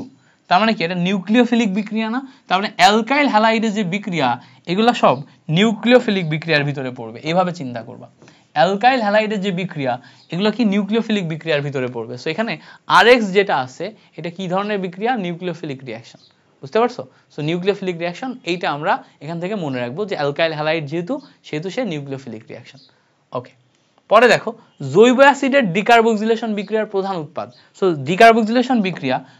Decarboxylation মানে কার্বন সংখ্যা 1 কমানো। কোন অ্যাসিড? জৈব অ্যাসিড CH3COOH।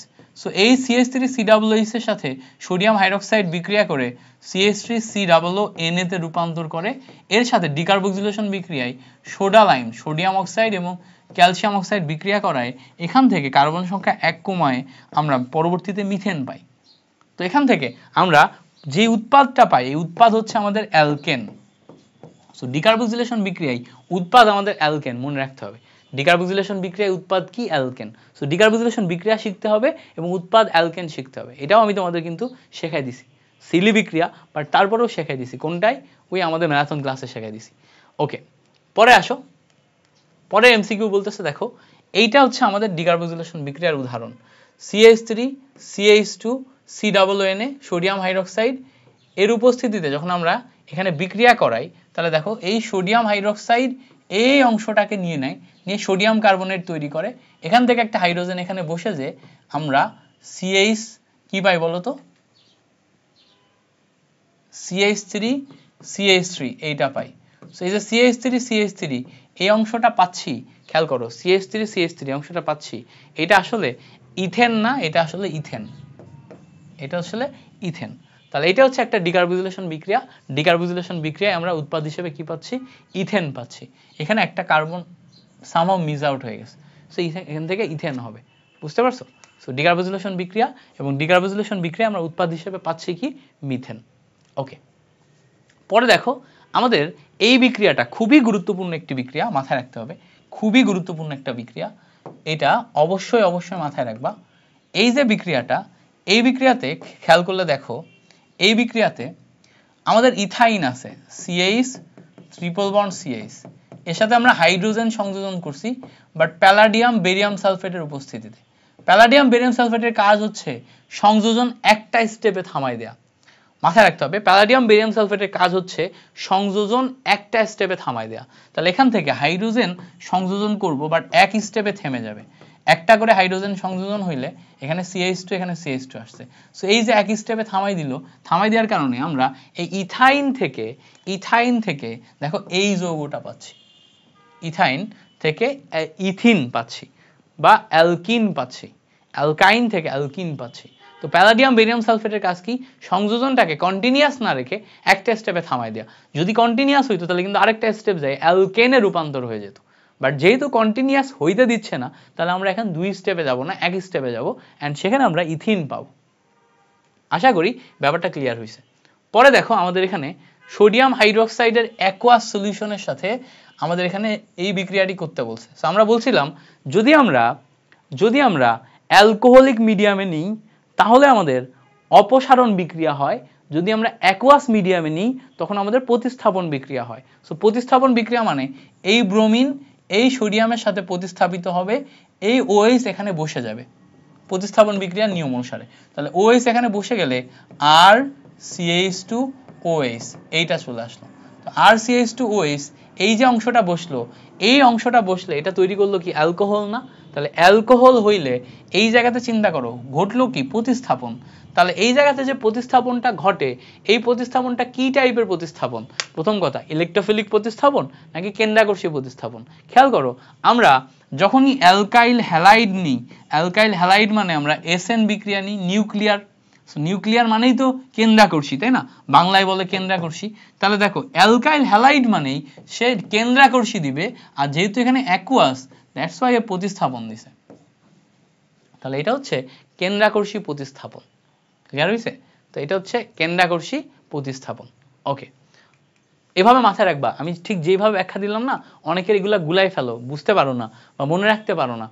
ছোট ছোট লিঙ্ক খুঁজে বের করতে হয় মনে রাখার জন্য। ওই ছোট ছোট লিঙ্কগুলা ব্যবহার করে তুমি যদি মনে রাখার চেষ্টা করো, অনায়াসে জিনিসপত্রগুলো মনে থাকে। হ্যাঁ, ছোট্ট ছোট্ট লিঙ্ক জাস্ট খুঁজে বের করে তোমাকে মনে রাখতে হয়। সো এই ছোট ছোট লিঙ্ক তো আমরা জানি, সো সেগুলো ব্যবহার করে জাস্ট আমরা এখান থেকে মনে রাখার চেষ্টা করছি। পরে দেখো আমাদের পরের যেই বিক্রিয়াটা, এটা বলছে গ্রিগনার্ড বিকারক, এটার সাথে আমরা যখন অ্যালডিহাইডের বিক্রিয়া করাবো তখন কি তৈরি হবে। সো আমরা এইটাও কিন্তু শর্টকাট শিখছিলাম যে যদি আমরা গ্রিগনার্ড বিকারক RMgX এইটার সাথে তোমার ফর্মালডিহাইডের বিক্রিয়া করাই, তাহলে এখান থেকে 1 ডিগ্রি অ্যালকোহল তৈরি হয়। যদি গ্রিগনার্ড বিকারক এইটার সাথে আমরা যে কোনো অ্যালডিহাইডের বিক্রিয়া করাই, যে কোনো অ্যালডিহাইড এটার সাথে বিক্রিয়া করালে 2 ডিগ্রি অ্যালকোহল তৈরি হয়। আর এই গ্রিগনার্ড বিকারক এইটার সাথে যদি আমরা কিটোনের বিক্রিয়া করাই, তাহলে এখান থেকে আমাদের 3 ডিগ্রি অ্যালকোহল তৈরি হয়। তো দেখো তিনটা জিনিস, যদি আমরা ফর্মালডিহাইড নিই 1 ডিগ্রি অ্যালকোহল, অ্যালডিহাইড নিই 2 ডিগ্রি অ্যালকোহল, আর কিটোন নিলে 3 ডিগ্রি অ্যালকোহল। বিক্রিয়ার মেকানিজম সহ আমি দেখিয়ে দিছিলাম। তাহলে এখানে যেহেতু আমাদের আছে, দেখো খেয়াল করো, আছে দেখো অ্যালডিহাইড, অ্যালডিহাইড থাকলে এখান থেকে কি 2 ডিগ্রি অ্যালকোহল প্রস্তুত হবে। আছে দেখো কি অ্যালডিহাইড, তাহলে যে কোনো অ্যালডিহাইড যদি থাকে, ফর্মালডিহাইড না থেকে যে কোনো অ্যালডিহাইড যদি থাকে, তাহলে 2 ডিগ্রি অ্যালকোহল প্রস্তুত হবে। বিক্রিয়ার মেকানিজম সহ এটা মনে রাখতে হয়। সো MCQতে তো আমি এখন তোমাদের মেকানিজম দেখাবো না, আমি ট্রিকটা বলে দিয়ে যাব। সো তোমরা মেকানিজমের জন্য আমার ওই ক্লাসটা করবা, যে ক্লাসটা অলরেডি তোমরা প্রায় 22-23 হাজার স্টুডেন্ট করে ফেলছো। সো ওই ক্লাসটা করবা, ওই ক্লাসে তুমি জিনিসটা বুঝতে পারবা, আর এইটার মাধ্যমে তুমি এখন এই 2 ডিগ্রি অ্যালকোহলের এই অংশটা পেয়ে যাচ্ছ। ওকে, আচ্ছা গ্রেট। পরে আসো, বলছে SN1 বিক্রিয়া কয় ধাপে সম্পন্ন হয়। আমরা জানি যে SN1 বিক্রিয়ার ক্ষেত্রে কয় ধাপে সম্পন্ন হয়, আমরা অলরেডি জানি। কি হলো?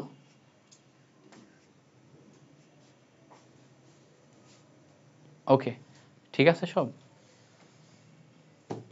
হ্যালো হ্যালো, ওকে। সো আমরা এখানে জানি যে SN ওয়ান বিক্রিয়ার ক্ষেত্রে ওয়ান বিক্রিয়ায় একটি মাত্র বিক্রিয়কের ঘনমাত্রার উপর নির্ভরশীল, বিক্রিয়া ঘটে হচ্ছে 2 ধাপে, ঠিক আছে, এবং অন্যান্য বেশ কিছু ইনফরমেশন ছিল, মনে আছে? সেই ইনফরমেশনগুলো মনে রাখতে হয়। কি ছিল? ট্রিক শেখাইছিলাম। SN13 SN1 এর ক্ষেত্রে সক্রিয়তার ক্রম 3 ডিগ্রি, 2 ডিগ্রি, 1 ডিগ্রি, আর SN2 এর ক্ষেত্রে মনে রাখছিলাম 1, সক্রিয়তার ক্রম 1 2 3, এভাবে শেখাইছিলাম। সো যেই ট্রিকটা ব্যবহার করে শেখাইছিলাম ওই ট্রিকটা ব্যবহার করে SN রিলেটেড কোনো কিছু আসলে সেটা তোমাকে দাগাইতে হবে। সো যেহেতু SN1, তাহলে বিক্রিয়া সম্পন্ন হবে 2 ধাপে, ঠিক আছে? সো এই ট্রিকগুলো মনে রাখবা, যে কোনো এমসিকিউ পারবা। জাস্ট SN1 2 এর ক্ষেত্রে SN1 এর ট্রিক এবং SN2 এর ট্রিক যেগুলো আমি তোমাদের দেখাই দিছিলাম, ট্রিকগুলো মনে রাখবা। এবার বলছে দেখো, এই জায়গাতে আমাদের X একটা যৌগ, এইটাকে আমরা ওজোনালাইসিস করছি, করে ওজোনাইড তৈরি করে মিথানল এন্ড প্রোপানল পাইছি। এই ট্রিকও দেখাইছিলাম। নরমাল মেথডে কি হয়, রিভার্স মেথডে কি হয় দেখাইছিলাম। সো নরমাল মেথডে যদি আমরা যাই, এখানে আমাদের তৈরি হয়েছে মিথানল HCHO, এর সাথে আমাদের তৈরি হয়েছে উৎপাদ হিসেবে প্রোপানল মানে CH3 CH2 CHO, প্রোপানল। এবং এই দুইটা থেকে এখন আমাদের রিভার্স মেথডে x এর ভ্যালু বের করতে হবে। তো রিভার্স মেথডে যদি x এর ভ্যালু বের করতে হয়, আমি বলছিলাম এটা রিভার্স মেথড মানে হচ্ছে HCHO এই অংশটা নিবা, আর এইখান থেকে যদি এই অংশ আসো CH3 CH2 CHO এই একটা অংশ নিবা। এই দুইটা অংশের ক্ষেত্রে এই অক্সিজেন আর এই অক্সিজেন কেটে দাও, কেটে দিয়ে এই কার্বন আর এই কার্বনকে নিয়ে আসো। তাহলে এই কার্বনকে নিয়ে আসো, এই কার্বনকে নিয়ে আসো। পরবর্তীতে এই কার্বনের সাথে এই কার্বনের ডাবল বন্ড বসাও। বসানোর পর খেয়াল করে দেখো, এই কার্বনের এই অংশে একটা হাইড্রোজেন আছে না, বসাই দাও। বাকি হাতে দেখো CH2 CH3 আছে। এই কার্বনে দেখো এখানে হাইড্রোজেন আছে, এখানে হাইড্রোজেন আছে। সো খেয়াল করলে দেখবা এখানে CH3 CH2C এর সাথে CH2 আসে। সো এইটা খেয়াল করলে দেখো, আমরা যদি এদিক থেকে কাউন্ট করি বা এদিক থেকে কাউন্ট করি, যেদিক থেকে কাউন্ট করি ডাবল বন্ড যেদিকে আমাদের ডাবল বন্ড কাছে হবে, সো কাছে হবে এদিক থেকে। So CH2 bond CH bond CH2 bond CH3 এইটা আসে।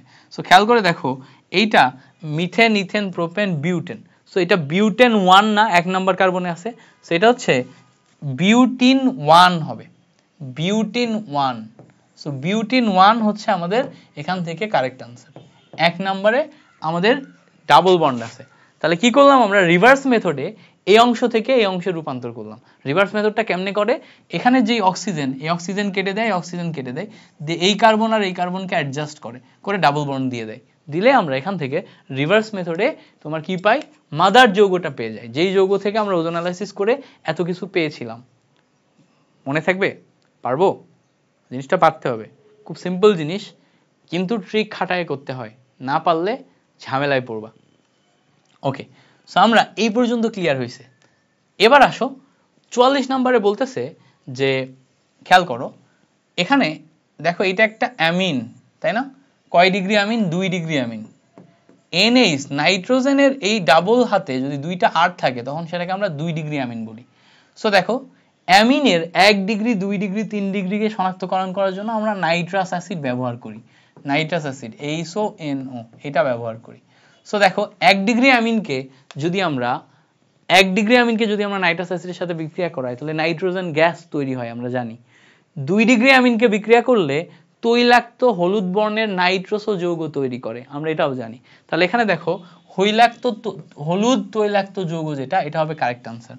সেখানে আমার একটা X যৌগ তৈরি হবে, এই যৌগটা হচ্ছে নাইট্রোসো যৌগ। নাইট্রোসো যৌগের বর্ণ কি? হলুদ তৈলাক্ত বর্ণ, ঠিক আছে? তাহলে তুমি কি করবা, 1 2 3 ডিগ্রি অ্যামিনের যে পার্থক্য সূচক নাইট্রাস অ্যাসিডের বিক্রিয়া, এটার প্রত্যেকটা যৌগ মুখস্থ করবা। বিশেষ করে আসেই একটাই 2 ডিগ্রির জন্য হলুদ তৈলাক্ত যৌগ, এইটাই আসে।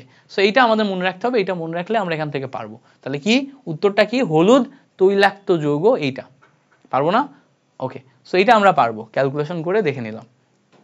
পরে বলছে দেখো, স্যালিসাইলিক অ্যাসিড ফেনল থেকে প্রস্তুত করা হয় কোন পদ্ধতিতে? মাথায় রাখতে হবে এই বিক্রিয়াটা।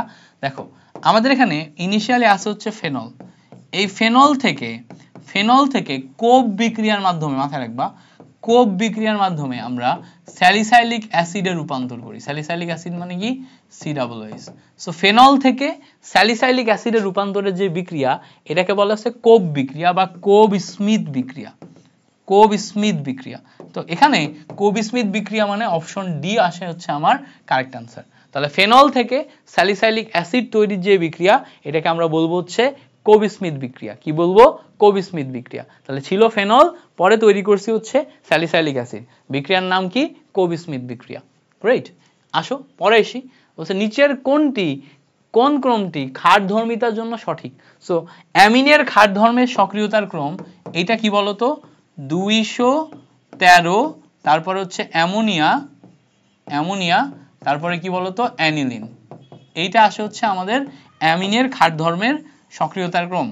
দেখো 213 অ্যামোনিয়া অ্যানিলিন, এটা হচ্ছে অ্যামিনের ক্ষারধর্মের সক্রিয়তার ক্রম। তাহলে এই যে 213, 2 ডিগ্রি হচ্ছে সবচেয়ে বেশি ক্ষারীয়, তারপরে কি 2 ডিগ্রির পরে তারপরে 1 ডিগ্রি, তারপরে 3 ডিগ্রি, তারপর অ্যামোনিয়া, তারপর অ্যানিলিন। সেখানে একটু দেখি তো 2 ডিগ্রি, তারপর 1 ডিগ্রি, 3 ডিগ্রি কোথায় আছে? দেখো 2 ডিগ্রি, এখানে খেয়াল করো 2 ডিগ্রি, তারপর 1 ডিগ্রি, তারপর 3 ডিগ্রি, 2 1 3, 213, তারপর অ্যামোনিয়া। তার মানে সি নাম্বার হচ্ছে আমাদের যেই ক্ষারধর্মের সক্রিয়তা ক্রমের যে ফর্মুলা অনুযায়ী মিলে যায়। তাহলে এখানে আমাদের নিচের কোন ক্রমটি ক্ষারধর্মের সক্রিয়তা সঠিক ক্রম? অপশন সি আসে হচ্ছে কারেক্ট আনসার। ওকে, পরে বলছে ফরমালিন কি? ফরমালিন হচ্ছে 60% পানির মধ্যে 40% মিথানলের যে মিশ্রণ সেটাকে আমরা বলি হচ্ছে ফরমালিন। 40% মিথানল, 60% পানি, ঠিক আছে? 60% মিথানলে 60% জলীয় দ্রবণকে ফরমালিন বলে। 9-10 পড়ছো, 9-10 তোমরা এই জিনিসটা পড়ছো, আর ইন্টারমিডিয়েটে তো আছেই। ওকে, পরে দেখো বলছে নিচের কোন যৌগটি অ্যালডল ঘনীভবন বিক্রিয়া দেয়? সো অ্যালডল ঘনীভবন বিক্রিয়া দেওয়ার শর্ত কি? অ্যালডল ঘনীভবন বিক্রিয়া দেওয়ার শর্ত হচ্ছে আলফা হাইড্রোজেন যুক্ত হইতে হবে। সো আলফা হাইড্রোজেন যুক্ত মানে কি? অ্যালডিহাইড মূলকের পাশে যেই কার্বন সেই কার্বনে আলফা হাইড্রোজেন থাকতে হবে। সো অ্যালডিহাইড মূলকের পাশের কার্বনে আলফা হাইড্রোজেন থাকতে হবে। সো আমরা একটু খুঁজে দেখি, এটা দেখো আমাদের অ্যালডিহাইড মূলক, এখানে দেখো পাশে কোনো কার্বনই নাই, তাহলে পাশে কার্বন না থাকলে আলফা হাইড্রোজেনও নাই। এটা দেখো অ্যালডিহাইড মূলক, পাশে কোনো কার্বনই নাই, তাহলে আলফা হাইড্রোজেনও নাই। এটা দেখো অ্যালডিহাইড মূলক, পাশে দেখো বেনজিন আছে, তাহলে বেনজিন থাকলে এখানে কার্বন নাই, মানে কার্বনে হাইড্রোজেন নাই। তাহলে এই তিনটার একটাতেও, এই জায়গাতে দেখো এই জায়গাতে আলাদা করে হাইড্রোজেন নাই, এই তিনটার একটাতেও আলফা হাইড্রোজেন নাই। তো এখানে দেখো আমাদের অ্যালডিহাইড মূলক, অ্যালডিহাইডের মূলকের এই পাশের কার্বন, সেই কার্বনে 2টা হাইড্রোজেন আছে, তাহলে এইটা কিন্তু আলফা হাইড্রোজেন যুক্ত, তাহলে এইটা আমাদের অ্যালডল ঘনীভবন বিক্রিয়া দিবে। এটা কি? অ্যালডল ঘনীভবন বিক্রিয়া দিবে। তাহলে দেখো বিক্রিয়াটা কি পাবো? নিচের কোন যৌগটি অ্যালডল ঘনীভবন বিক্রিয়া দেয়? অ্যালডল ঘনীভবন বিক্রিয়া দেয় কি? অ্যালডিহাইড যৌগ যেটা আছে, অ্যালডিহাইড যৌগের পাশের কার্বনে যদি আমাদের হাইড্রোজেন যুক্ত থাকে তাহলে তারা অ্যালডল ঘনীভবন বিক্রিয়া দেয়। বুঝতে পারছো? তাহলে এখানে আমাদের অ্যালডিহাইড মূলক, পাশের কার্বন, সেখানে হাইড্রোজেন যুক্ত আছে সি নাম্বারে। ওকে, এবার বলছে দেখো নিচের কোন যৌগটি ক্যানিজারো বিক্রিয়া দেয় না? ক্যানিজারো বিক্রিয়া দেওয়ার শর্ত হচ্ছে আলফা হাইড্রোজেন বিহীন হতে হবে। তাহলে দিবে না মানে কি? আলফা হাইড্রোজেন যুক্ত যদি কেউ থাকে তাহলে সে দিবে না। তো খেয়াল করে দেখো এইটা অ্যালডিহাইড, এই অ্যালডিহাইডের পাশের কার্বন, সেখানে আলফা হাইড্রোজেন আছে, তার মানে এইটা কিন্তু ক্যানিজারো বিক্রিয়া দিবে না, এ কি দিবে? এ অ্যালডল ঘনীভবন বিক্রিয়া দিবে। এ দেখো অ্যালডিহাইড, পাশের কার্বনে কোনো হাইড্রোজেন নাই, তাহলে এ কিন্তু কি দিবে বলতো? এ কিন্তু আমাদের ক্যানিজারো বিক্রিয়া দিবে। এইটা অ্যালডিহাইড, পাশের কার্বনে সবই ক্লোরিন এবং মিথাইল, তাহলে এও কিন্তু আমাদের কি বলতো? ক্যানিজারো বিক্রিয়া দিবে। এইটা অ্যালডিহাইড, তার পাশের কার্বনে দেখো আমাদের আর যুক্ত আছে, সো এটাও আমাদের ক্যানিজারো বিক্রিয়া দিবে। তাহলে এই তিনটা ক্যানিজারো বিক্রিয়া দিবে কারণ আলফা হাইড্রোজেন বিহীন। বাকি ওইটাই আলফা হাইড্রোজেন যুক্ত থাকার কারণে ক্যানিজারো দিবে না, ও অ্যালডল ঘনীভবন দিবে। বুঝতে পারছো? ওকে, এবার দেখো পরেরটাই দেখি, বলছে কোন যৌগটি কার্বিলামিন বিক্রিয়া দেয়? সো কার্বিলামিন বিক্রিয়া দেয় 1 ডিগ্রি অ্যামিন বা প্রাইমারি অ্যামিন কার্বিলামিন বিক্রিয়া দেয়। সেখানে দেখো RNH2, এটা হচ্ছে আমাদের 1 ডিগ্রি অ্যামিন, তাহলে এটা প্রাইমারি অ্যামিন হওয়ায় এ কি করে? এ হচ্ছে কার্বিলামিন বিক্রিয়া দেয়। ক্লিয়ার হয়েছে না জিনিসটা? ক্লিয়ার হয়ে যাওয়ার কথা। সো প্রাইমারি অ্যামিন হচ্ছে কার্বিলামিন বিক্রিয়া দেয়। ওকে, এবার দেখো বলছে নিচের কোন যৌগটি মৃদু অম্লধর্মী হয়? মৃদু অম্লধর্মী, দেখো এই কথাটা মানেই সবসময় মাথায় রাখবা অ্যালকাইন 1, অ্যালকাইন 1, অ্যালকাইন 1, এই যে যৌগটা এটাকে বলে অ্যালকাইন 1 যৌগ। অ্যালকাইন 1 সবসময় মৃদু অম্লধর্ম হয়। তো এখানে দেখো এই যে কার্বন, এই কার্বনের সাথে ট্রিপল বন্ড কার্বন, এইটা অ্যালকাইন 1। অ্যালকাইন 1 মানে লাস্টের কার্বনে আমার ট্রিপল বন্ড থাকবে, অন্য কার্বনে মাঝখানে থাকলে কিন্তু হবে না। অ্যালকাইন 1 মানে লাস্টের কার্বনে থাকবে। তো ট্রিপল বন্ড দেখো এটাই আছে, এটাই আছে, এর ভিতরে এইটা কারেক্ট আনসার। কেন? কারণ এই জায়গায় দেখো এই যৌগটাই ভুল। এখানে ট্রিপল বন্ড হওয়ার পর এখানে দুইটা হাইড্রোজেন কোনোভাবেই সম্ভব না। কার্বনের তো আর 5টা হাত হবে না, তাই না? 4টা হাত হবে। তাহলে এইটা কোনোভাবেই সম্ভব না। তাহলে অ্যালকাইন 1 হচ্ছে আমাদের মৃদু অম্ল ধর্ম দেয়। তাহলে অ্যালকাইন 1 কে এই যে গ নাম্বার হচ্ছে আমাদের অ্যালকাইন 1। এরপরে আসো পরের এমসিকিউ দেখি। বলছে নিচের কোন যৌগটি টলেন বিকারকের সাথে সিলভার দর্পণ তৈরি করে? তাহলে টলেন বিকারকের সাথে তৈরি করে কে? অ্যালডিহাইড না? অ্যালডিহাইড, মাথায় রাখতে হবে অ্যালডিহাইড টলেন বিকারকের সাথে সিলভার দর্পণ তৈরি করে। টলেন বিকারক এবং ফেলিং দ্রবণ এদের সাথে বিক্রিয়া করে অ্যালডিহাইড এবং কিটোন, মাথায় রাখবা। টলেন বিকারক এবং ফেলিং দ্রবণ এদের সাথে বিক্রিয়া করে অ্যালডিহাইড এবং কিটোন। তাহলে এখানে আমাদের অ্যালডিহাইড মানে ন্যালযুক্ত যৌগটাই হচ্ছে আমার অ্যালডিহাইড। তাহলে ন্যালযুক্ত যৌগ দেখো একটাই আছে, প্রোপানেল।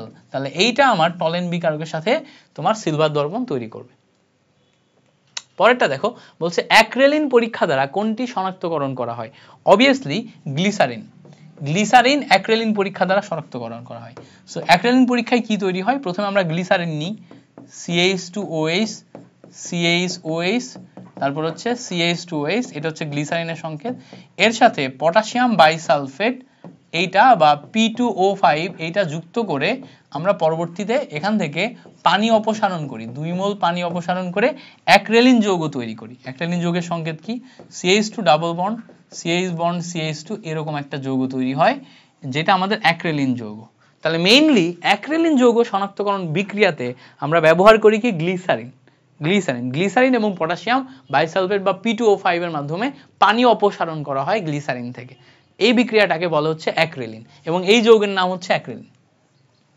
বলছে কোন যৌগটি কার্বিলামিন পরীক্ষা দ্বারা শনাক্তকরণ করা হয়? মাথায় রাখতে হবে কার্বিলামিন পরীক্ষা দ্বারা শনাক্তকরণ করা হয় 1 ডিগ্রি অ্যামিন বা প্রাইমারি অ্যামিন। প্রাইমারি অ্যামিন আমরা কার্বিলামিন পরীক্ষা দ্বারা শনাক্তকরণ করি। ওকে, 1, 2, 3 ডিগ্রি অ্যামিনের পার্থক্যকরণের জন্য আমরা কোনটি ব্যবহার করি? ওই যে নাইট্রাস অ্যাসিড HNO2, এইটাকে আমরা 1, 2, 3 ডিগ্রি অ্যামিনের পার্থক্যকরণে ব্যবহার করি। সো নাইট্রাস অ্যাসিড HNO2 এইটা 1, 2, 3 ডিগ্রি অ্যামিনের পার্থক্যকরণে আমরা ব্যবহার করি। ওকে, এবার বলছে দেখো অসম্পৃক্ত জৈব যৌগ শনাক্তকরণে ব্যবহৃত বিকারক কোনটি? অসম্পৃক্ত মানে কি? কার্বন কার্বন দ্বিবন্ধন, কার্বন কার্বন ত্রিবন্ধন। সো কার্বন কার্বন দ্বিবন্ধন ত্রিবন্ধন এই দুইটা শনাক্তকরণে মনে করে দেখো তো কি ব্যবহার করা হয়? দ্বিবন্ধন ত্রিবন্ধনে আমরা বেয়ার দ্রবণ, ব্রোমিন দ্রবণ এগুলো ব্যবহার করি না? বেয়ার দ্রবণ, ব্রোমিন দ্রবণ, দ্বিবন্ধন ত্রিবন্ধনে। তাহলে দেখো তো এখানে আমাদের ব্রোমিন দ্রবণ দেয়া আছে না? তাহলে দ্বিবন্ধন ত্রিবন্ধন মানে আমাদের এখানে অসম্পৃক্ত হাইড্রোকার্বন ব্যবহারের জন্য আমরা ব্রোমিন দ্রবণ ব্যবহার করব। সিম্পল জিনিস, অ্যাজ সিম্পল অ্যাজ দ্যাট। ওকে, এবার বলছে দেখো লুকাস বিকারক ব্যবহৃত হয় কোন যৌগ শনাক্তকরণে? অবশ্যই লুকাস বিকারক ব্যবহৃত হয় অ্যালকোহল শনাক্তকরণে। মুখস্থ করবা, অ্যালকোহল শনাক্তকরণে। অ্যালকোহল শনাক্তকরণে আমরা কি ব্যবহার করি? লুকাস বিকারক। So 1 degree alcohol, 2 degree alcohol, 3 degree alcohol, এগুলোর সাথে লুকাস বিকারক। লুকাস বিকারক মানে কি? জিঙ্ক ক্লোরাইড প্লাস HCl এর যে বিক্রিয়া, এর বিক্রিয়ায় কোনোটা সাথে সাথে বিক্রিয়া ঘটে, কোনোটা 5 থেকে 10 মিনিট পর, কোনোটা রুম টেম্পারেচারে হয় না, এক্সট্রা হিট দিতে হয়। তাহলে লুকাস বিকারকের সাথে 1, 2, 3 ডিগ্রি অ্যালকোহলের যে বিক্রিয়া সেটাকে আমরা অ্যালকোহল শনাক্তকরণ বিক্রিয়া বলি। সো এইটা হচ্ছে আমাদের মনে রাখতে হবে। তাহলে অ্যালকোহল লুকাস বিকারক দিয়ে শনাক্তকরণ করা হয়। পরে দেখো বলছে অ্যালডিহাইড মূলক শনাক্তকরণে ব্যবহৃত পরীক্ষা কোনটি? সো অ্যালডিহাইড মূলক, কিটোন মূলক এগুলা শনাক্তকরণে আমরা টলেন বিকারক, ফেলিং দ্রবণ এগুলো ব্যবহার করি। তাহলে দেখো তো এই যে ফেলিং দ্রবণ, টলেন বিকারক, এটা আসে হচ্ছে আমার কারেক্ট আনসার। পরে বলছে দেখো অ্যালকাইন 1 শনাক্তকরণে কোনটি ব্যবহার করা হয়? খুবই ইম্পর্টেন্ট, এটা তোমার দেখে মনে হবে যে এটা আমি পারবো, বাট জিনিসটা এরকম না। অ্যালকাইন 1 এইটা শনাক্তকরণে আমরা এই যে স্পেসিফিক এই যৌগটা ব্যবহার করি, কপার যুক্ত অ্যামোনিয়াম ক্লোরাইড, অ্যামোনিয়া যুক্ত কপার ক্লোরাইড। অ্যামোনিয়া যুক্ত কপার ক্লোরাইড ব্যবহার করে আমরা অ্যালকাইন 1 শনাক্তকরণ করি। অ্যালকাইন 1 এর যে অ্যালকাইন 1 মানে কি? এই ধরো CH ট্রিপল বন্ড CH, এটাই তো অ্যালকাইন 1। এই অ্যালকাইন 1 এর এই হাইড্রোজেনগুলো উঠেছে এখানে কপার বসে, হ্যাঁ, এবং এই কপার যুক্ত অ্যামোনিয়াম ক্লোরাইড দিয়ে আমরা এটা ক্যালকুলেশন করি। সো এটা মনে রাখতে হবে, এটা স্পেসিফিক ভাবে মনে রাখতে হবে। তুমি কি করবা, অ্যালকাইন 1 মানে তুমি চিন্তা করবা আচ্ছা অ্যালকাইন 1 মানে এটা তো অ্যালকাইন মানে ট্রিপল বন্ড, তার মানে এখানে কিন্তু হয়তো ব্রোমিন দ্রবণ হবে, এরকম চিন্তা করে তুমি খ নাম্বারটা দাগাই দিতে পারো, বাট সেটা কিন্তু ভুল। মুখস্থ রাখতে হবে অ্যামোনিয়া যুক্ত কপার ক্লোরাইড ব্যবহার করে আমরা অ্যালকাইন 1 শনাক্তকরণ করি। ওকে, পরে দেখো বলছে জৈব যৌগে COOH মূলক শনাক্তকরণে কোনটি ব্যবহৃত হয়? COOH মানে কার্বক্সিলিক অ্যাসিড। কার্বক্সিলিক অ্যাসিড শনাক্তকরণে আমরা সোডিয়াম বাইকার্বনেট দ্রবণ ব্যবহার করি। মুখস্থ। পরে আসো, কার্বলিক অ্যাসিডের অপর নাম কি? দেখো ফেনল, যেটা এইটার আরেকটা নাম হচ্ছে কার্বলিক অ্যাসিড, ঠিক আছে, মাথায় রাখতে হবে যেইটা ফেনল এটাই হচ্ছে কার্বলিক অ্যাসিড। সো ফেনলই হচ্ছে আমাদের কার্বলিক অ্যাসিড, মুখস্থ। পরে বলছে দেখো ডিনামাইট তৈরি করতে নিচের কোনটি ব্যবহার করা হয়? ডিনামাইট তৈরি করতে নিচের কোনটি ব্যবহার করা হয়? নাইট্রোগ্লিসারিন দিয়ে আমরা আই গেস ডিনামাইট তৈরি করি। মুখস্থ করবা, এই ইনফরমেশনগুলা কাজে লাগবে। নাইট্রোগ্লিসারিন দিয়ে ডিনামাইট তৈরি করা হয়। তারপরে বলছে দেখো জাহাজ ধ্বংসকারী টর্পেডো তৈরিতে কোনটি ব্যবহার করা হয়? জাহাজ ধ্বংসকারী টর্পেডো, ঠিক আছে, এটাকে বলা হচ্ছে জাহাজ ধ্বংসকারী টর্পেডো। বইটা দাও তো, আমি এক্সাক্ট এটার অ্যান্সারটা ভুলে গেলাম, একটু দেখে বলি তাহলে ভুল হইতে পারে। সো জাহাজ ধ্বংসকারী টর্পেডো, এইটার জন্য আমরা ব্যবহার করি কোনটা? এটা হচ্ছে জাহাজ ধ্বংসকারী টর্পেডোর জন্য আমরা হচ্ছে ট্রাইনাইট্রোটলুইন, যেটা এইটা ব্যবহার করি, ট্রাইনাইট্রোটলুইন। ওকে, এবার বলছে দেখো হৃদরোগে অ্যানজাইনা পেক্টারিস নিবারণে নিচের কোনটি ঔষধ রূপে কাজ করে? এইটা কাজ করে হচ্ছে আমাদের নাইট্রোগ্লিসারিন। হ্যাঁ, এইগুলা মুখস্থ ইনফরমেশন, মুখস্থ করবা, এগুলো মুখস্থই করতে হয়। হ্যাঁ, একদম ঠাড়া মুখস্থ করবা, করে এই ইনফরমেশনগুলো মনে রাখবা, হুবহুব এগুলা এমসিকিউতে আসে।